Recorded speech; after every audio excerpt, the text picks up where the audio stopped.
जितने आस्था चैनल पर कथा सुन रहे हो, जितने फेसबुक और यूट्यूब पर सुन रहे हो, बहुत सावधानी से सुनना।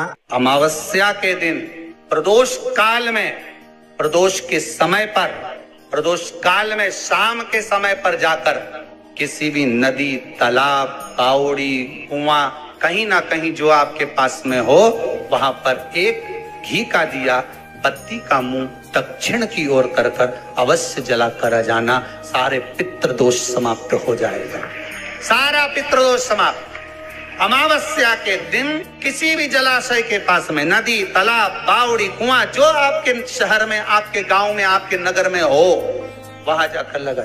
अगर नदी, तालाब, बावड़ी, कुआं नहीं है तो पीपल का वृक्ष हो या बेलपत्री का वृक्ष हो या वट का वृक्ष हो, उसके नीचे लगा दो प्रदोष काल में। पर अमावस्या के दिन लगाएं जरूर। अमावस्या के दिन पितृ शाम के समय प्रदोष काल में शंकर भगवान का नाम जाप कर नदी, तालाब, बावड़ी पर पानी पीने जाते हैं।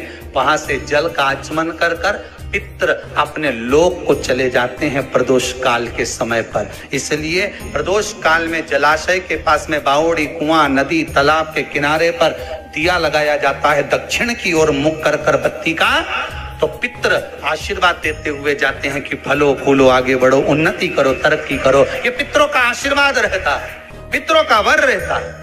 आप देंगे, कुछ करा ना करा, फिर अमावस्या के दिन दिया दक्षिण की ओर बाती का मुख कर कि गाय जब अपने बछड़े को दूध पिलाए और बछड़े के मुख पर जो फेन आए, उस फेन को अमावस्या के दिन चम्मच में लेकर, जो बच्चा चिड़चिड़ करता हो या पढ़ाई में मन नहीं लगता हो या दिमाग थोड़ा सा कमजोर हो, डॉक्टर के इसका विवेक काम नहीं कर रहा, बुद्धि काम नहीं कर रही है, उस बच्चे को 2 या 3 अमावस्या गाय जब बछड़े को दूध पिलाए, बछड़े के मुंह पर जो फेन आता है वो फेन उस बच्चे को पिला दिया जाए तो बच्चा विद्वान होता है, उसका विवेक काम करना प्रबल हो जाता है। जिसके शरीर पर सफेद दाग पड़ गए हो, चर्म रोग हो गया हो, चमड़ी सफेद पड़ गई हो, गाय जब अपने बछड़े को दूध पिलाए, उस बछड़े का मुख में जो फेन आए उसको निकाल लीजिए। शरीर में जहां जहां पर सफेद दाग पड़ गए हो, चमड़ी सफेद हो गई हो, उस जगह पर लगा लीजिए। कम से कम आधा घंटा बैठ जाइए और बैठने के बाद में, उसके बाद में फिर स्नान कर लीजिए। उस फेन का प्रयोग कर देखिए, चमड़ी अपने असली रंग में आना प्रारंभ हो जाती है। जहां पर पति और पत्नी के संबंध बेकार हो जाते हैं, विवाद हो जाता है, अदालत में बात पहुंच जाती है, परिवार वालों पर दहेज का केस चालू हो जाता है, कहीं ना कहीं किसी ना किसी रूप में कार्रवाई चालू हो जाती है, पति पत्नी में वापिस प्रेम को बढ़ाया जाए। उस प्रेम को बढ़ाने के लिए शंकर भगवान का कनेर के पुष्प की माला, काय के पुष्प की, कनेर का वो पीला जो फूल होता है, आप टीवी पर दर्शन कर रहे होंगे, कनेर के पुष्प की माला जो ऊपर जलाधारी लगी है, जिस जलाधारी में से बूंद बूंद पानी गिरता है, ये शंकर भगवान की 5 बेटियों का स्थान है। कौन कौन सी बेटी नाम ले? जया, विषहरा, शामली बारी, तौतली और 5वें नंबर की देव। ये शिव जी की 5 लड़की है जो पानी बूंद बूंद नीचे गिरा रही है। शंकर भगवान की बेटियों के स्थान से शंकर भगवान की जो ये जलाधारी है, जलाधारी अशोक सुंदरी वाला स्थान, ये जो जलाधारी है, बेटियों के स्थान से जलाधारी तक जो कनेर के माला बनाकर स्पर्श कर लगा देता है, प्रदोष काल के समय पर उस पति पत्नी में कितना भी झगड़ा हो रहा हो, आपस में प्रेम बनना प्रारंभ हो जाता है। अदालत का केस धीरे धीरे समाप्त हो गया, अदालती कार्रवाई। यहां तक कहा गया कनेर का पुष्प, भाई भाई में विवाद हो रहा हो, जमीन के लिए विवाद हो रहा हो, किसी प्रॉपर्टी के लिए विवाद हो रहा हो, या किसी अन्य विवाद में पड़े हुए हो, या तुम्हारे दुश्मन बढ़ रहे हो, तो भी कनेर का पुष्प शिव को समर्पित किया जाए। जो हनुमान जी महाराज को 3 तरह की माला समर्पित होती है, एक आकड़े के पत्ते की, दूसरी बेलपत्र के पत्ते की, तीसरी पीपल के पत्ते की। ये 3 तरह की माला जब शंकर हनुमान जी महाराज को समर्पित होती है, जिस समय पर अगर व्यक्ति के जीवन में बहुत भारी रोग हो गया है, बहुत ज्यादा कष्ट हो गया है, कैंसर जैसी बीमारी भी अगर उसको घेर ली है और किडनी लीवर सब बेकार हो गया, तो निवेदन है पीपल के पत्ते की माला बनवाओ 108 पत्ते की, और हनुमान चालीसा का हर पत्ते पर स्मरण करिए महाराज। आप हनुमान चालीसा पढ़ते जाओ, माला में गांठ लगाते जाइए, और वो माला जो व्यक्ति कैंसर से पीड़ित है हाथ का स्पर्श कराइए और शंकर को चढ़ाइए, अपने आप दवाई लगना प्रारंभ होगी। कैंसर जैसा रोग भी धीरे धीरे समाप्ति पर आएगा। कोई बच्चा एग्जाम में बैठ रहा है, सीए की पढ़ाई कर रहा है, कोई बहुत बड़े एग्जाम में बैठा, पास हो ही नहीं रहा, बहुत हार गया, बेलपत्री की माला चढ़ाओ। आप बेलपत्र की माला चढ़ाओ, 108 बेलपत्र, आप श्री शिवाय नमस्तुभ्यम मंत्र का जाप कर गांठ लगाकर भगवान श्री हनुमान जी महाराज के सामने पहुंचकर माला को सीधी रखकर, जो व्यक्ति एग्जाम में बैठ रहा है, नौकरी के लिए, अन्य पढ़ाई के लिए, अगर कंपटीशन एग्जाम में भी बैठ रहा है, तो माला को हनुमान जी महाराज, और हनुमान जी कौन से होना चाहिए? पूर्व मुखी। हनुमान दक्षिण मुखी नहीं चाहिए, पूर्व में जिन हनुमान जी का मुख हो वो माला ऐसी समर्पित कर हनुमान चालीसा का पाठ कर 3 बार स्मरण कर माला श्री हनुमान जी को पहना दीजिए। ऐसा कोई एग्जाम नहीं जिसमें से आप निकल ना पाए, पर करना आपको पड़ेगा भगवान, और प्रयास जहां तक हो सके प्रदोष काल में अगर चढ़ाएंगे तो ज्यादा फलदायी रहेगा, प्रदोष काल में। तीसरी है आंकड़े की माला।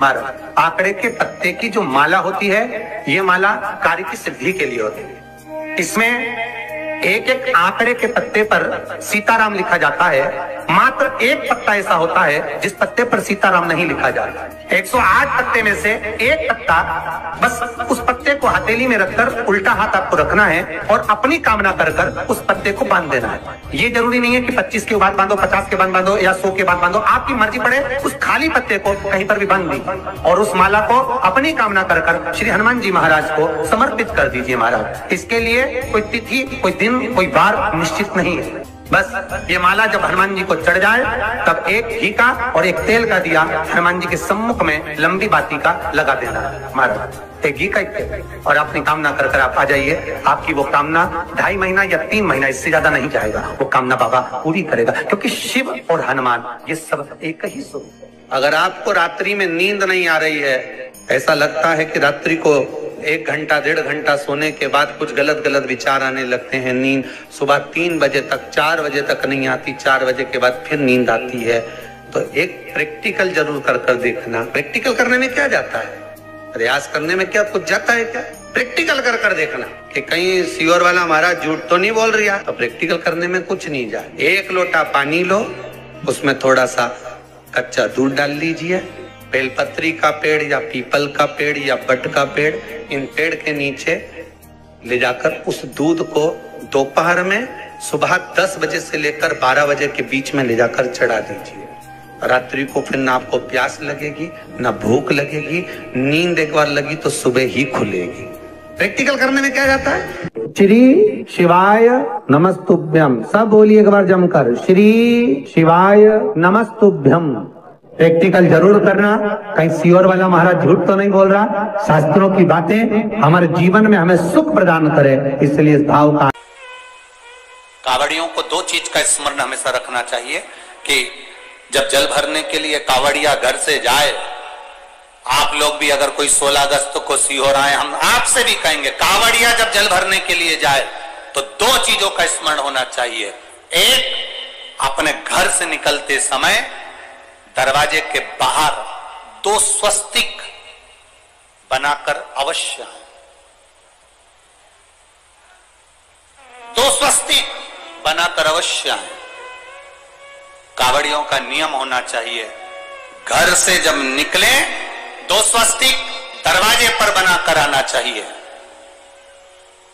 जिस समय आप कावड़ का जल चढ़ाकर वापिस घर की ओर जाएं, तो वो 2 स्वस्तिक जो तुमने बनाए हैं उस पर कावड़ का जल छींटना अवश्य चाहिए। उस घर से लक्ष्मी कभी समाप्त नहीं होती, उसमें भरी रहती है।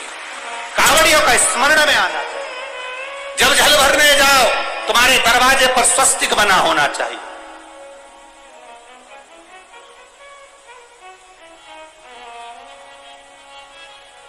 तुम्हारे दरवाजे पर 2 स्वस्तिक का स्मरण होना चाहिए। मेरा शिव, मेरे गोरा, मेरा गणेश, मेरी रिद्धि, मेरी सिद्धि, मेरे देव नारायण, लक्ष्मी, राम, सीता, मेरे कृष्ण, मेरी राधा, सब वहीं पर विराजमान हो जाए। सर्वस्व वही।